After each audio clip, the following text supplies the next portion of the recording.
This is how I spend my afternoon after I wake up very early and work on some creative projects. I'm getting up between 6 and 7 every day and doing some stuff, and then from about 2 to 4, my flatmate and I come out. We have private balconies and we do some reading, and it's really nice. So I'm definitely working on my tan in this quarantine, and I feel so grateful that I have this balcony because I think it would be really, really difficult to be locked completely inside. Some crew live in accommodations where you can't even open the windows, so that would drive me nuts if you can't even get fresh air. So I'm definitely grateful because this time really breaks up my day. And we're getting sun and vitamin D, which of course makes you feel better rather than being cooped up inside all day with stuffy air and some darkness. So today I'm grateful for this balcony.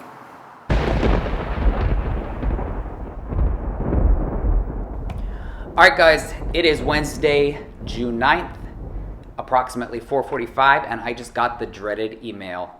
The sun is setting, that's why I got this weird thing, but if I close it, it's not enough light. Usually I set up a little better when I'm about to do a YouTube, but I'm just doing this off the cusp. Off the cuff?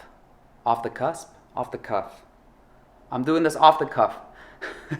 I'm doing this unplanned because I have a lot of anger and frustration surging through my body, so I'm just gonna get my feelings out here on this vlog now, and that way tomorrow I'll be a little bit more calm and collected.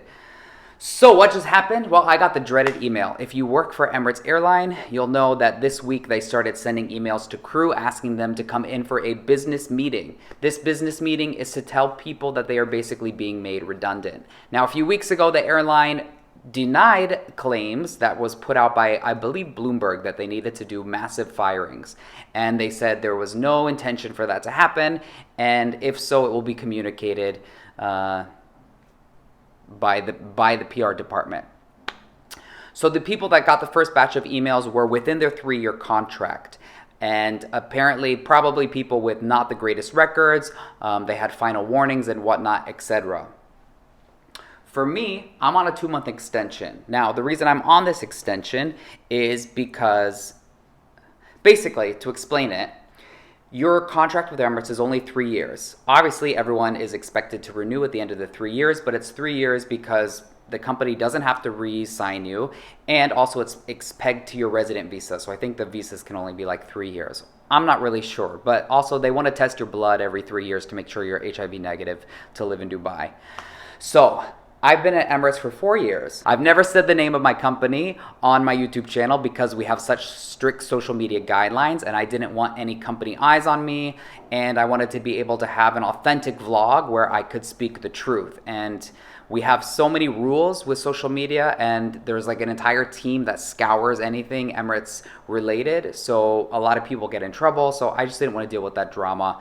And I want to tell you guys the true story about what it's really like working here. So that's why I also never filmed my layovers and did vlogs like that, because obviously you could tell for me being in uniform or whatnot.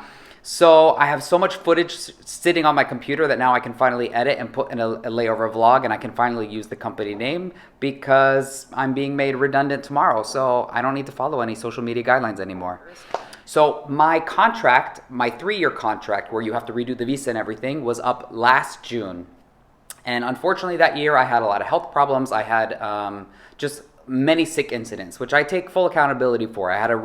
It was just one thing after another. I had tons of sickness. I think probably like 40 days.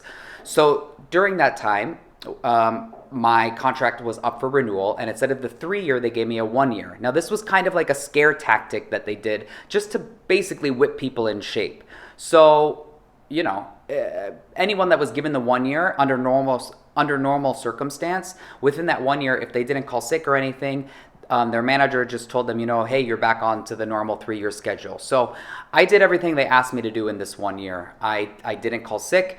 And anyways, I never had any issues with my performance. In fact, I've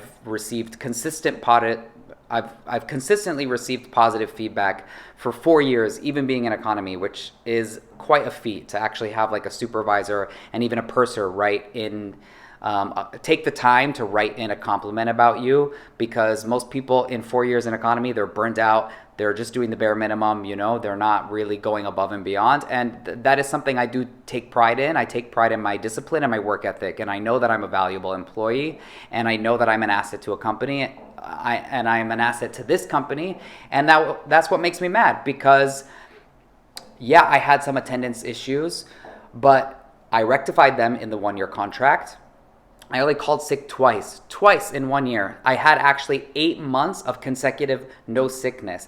And the only time I called sick, so I didn't call sick from July to March. And the only reason I called sick in March was, I don't know if you can hear this construction noise that's going on, but they're building a huge high-rise tower. They've been building for 2 years. Literally, I can open this balcony and throw the guys a soda pop. That's so American, soda pop.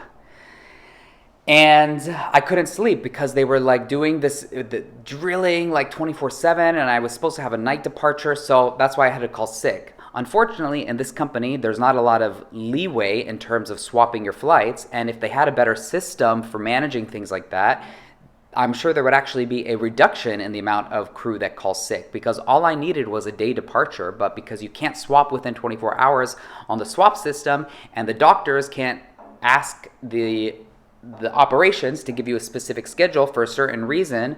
Obviously, I know you can't, like, this department can't accommodate crew requests, but if I'm going to call sick either way because I can't sleep for a night departure at 2 a.m. because there's construction happening all day, wouldn't it make sense if I go to the doctor and say, hey, I'm actually fit to fly, I don't want to call sick, let's not waste company resources, but perhaps maybe you can just request that I can work a day shift? I don't know, just in this circumstance?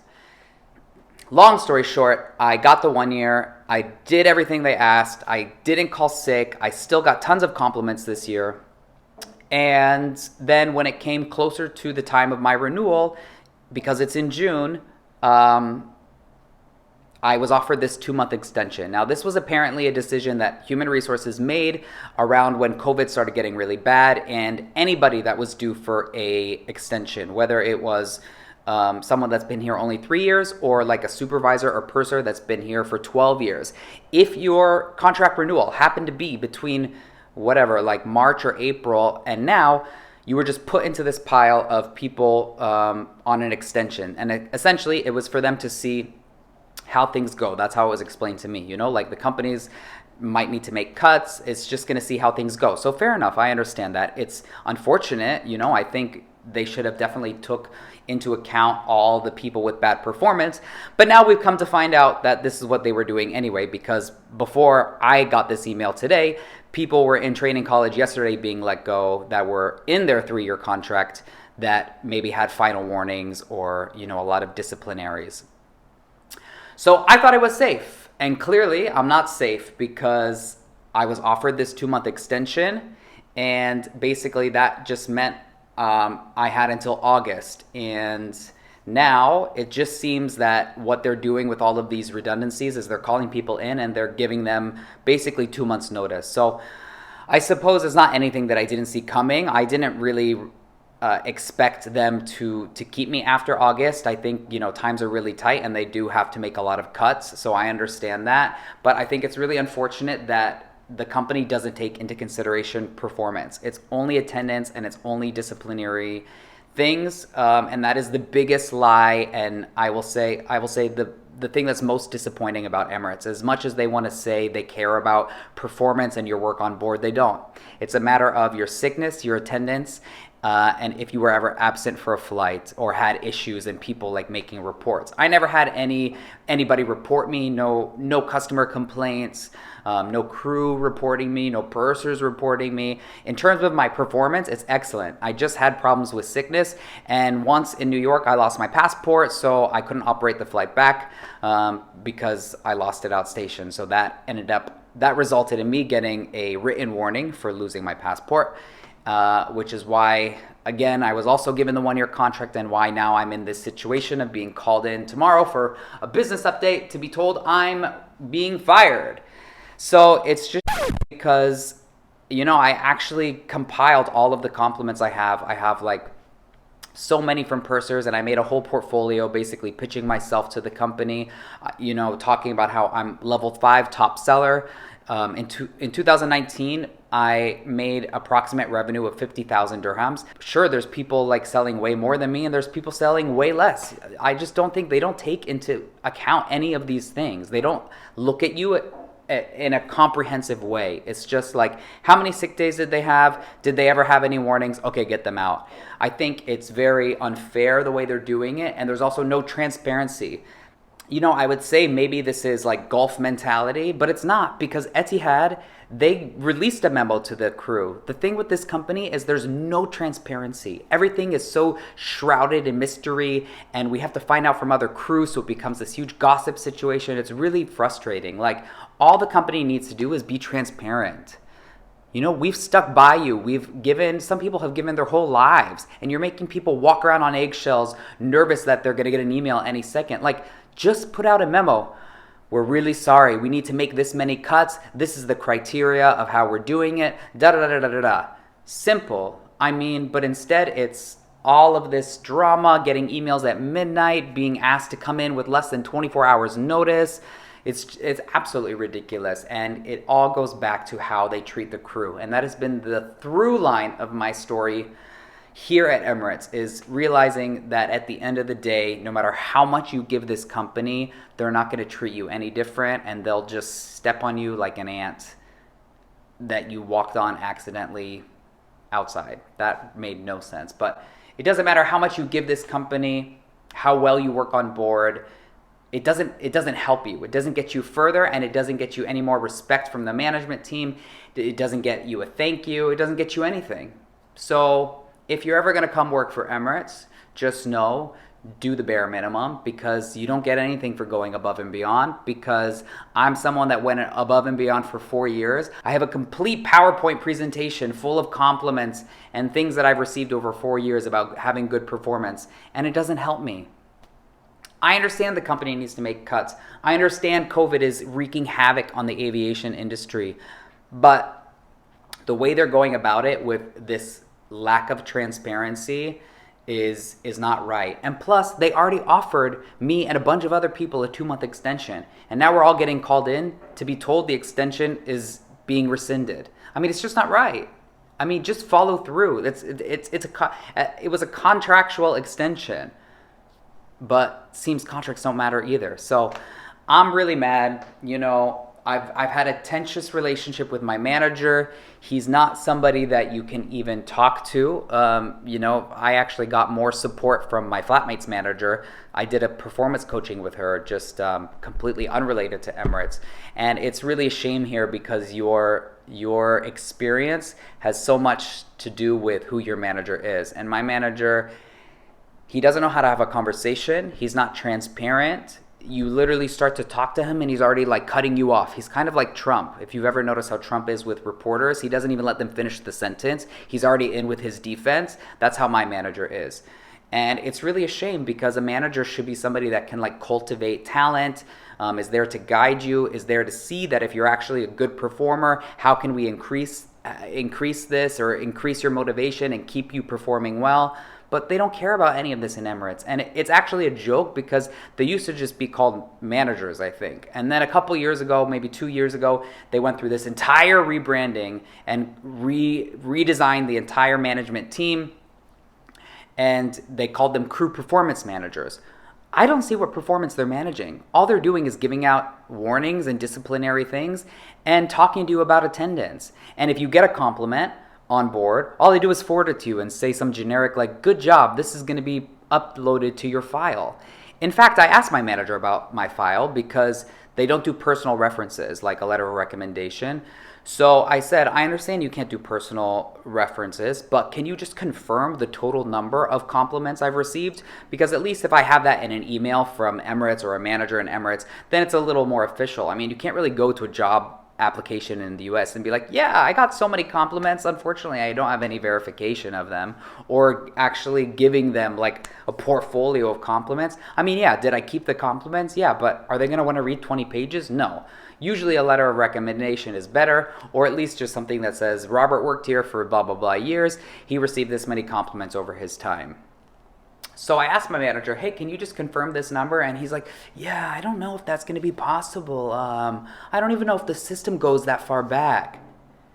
Okay, so every time I got a compliment, you emailed me and said it's being uploaded onto my file. And now you're telling me this file doesn't even go back to my date of joining. So then you're telling me that nobody's even seeing these compliments. So HR is not even using that as one of the criteria for selecting these people because they don't care about your onboard performance. So all of these compliments I've received are now just lost and don't help me at all, and they're not even being taken into account. I mean, it's just crazy. You would think this company would want to keep the motivated crew, that they would want to keep high performers and people that are passionate about their job and have proven to be a brand ambassador. That is what is going to position Emirates as a strong airline returning.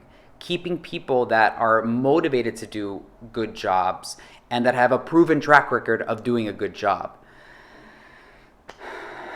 But it's done. What can I say?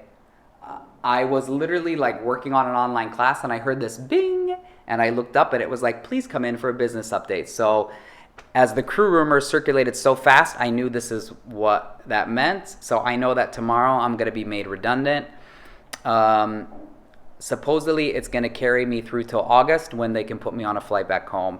But I think they're doing this because originally the 2-month extension meant I would get full pay and everything, and obviously I would be working flights.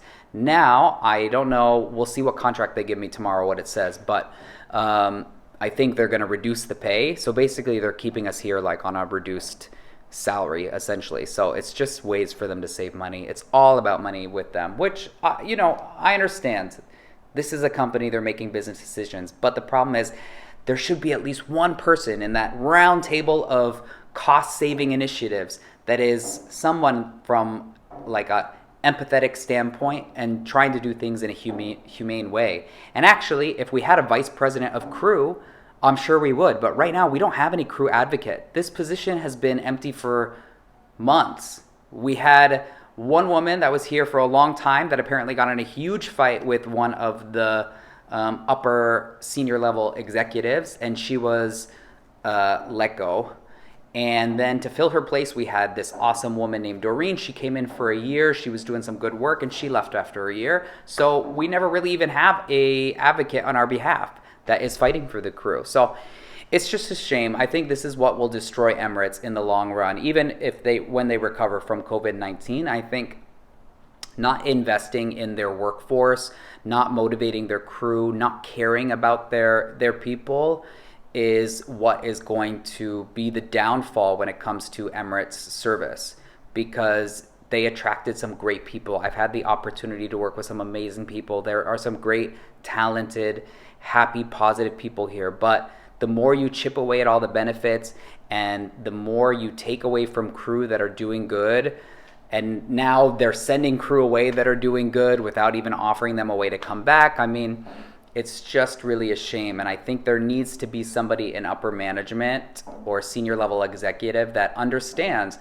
like many great executives do. This isn't a new concept. Look at all of Richard Branson's companies. If you mention the name Richard Branson to a senior level executive there, I'm not going to say his name, but he will flip out. They don't like being compared to him, because even though people at Richard Branson companies like Virgin might not be making good money, they are so happy because he really takes care of his people. Look at Howard Schultz, the CEO of Starbucks. One of his biggest quotes is about how you need to foster a good community for your employees, and having happy employees means you're going to have happy customers.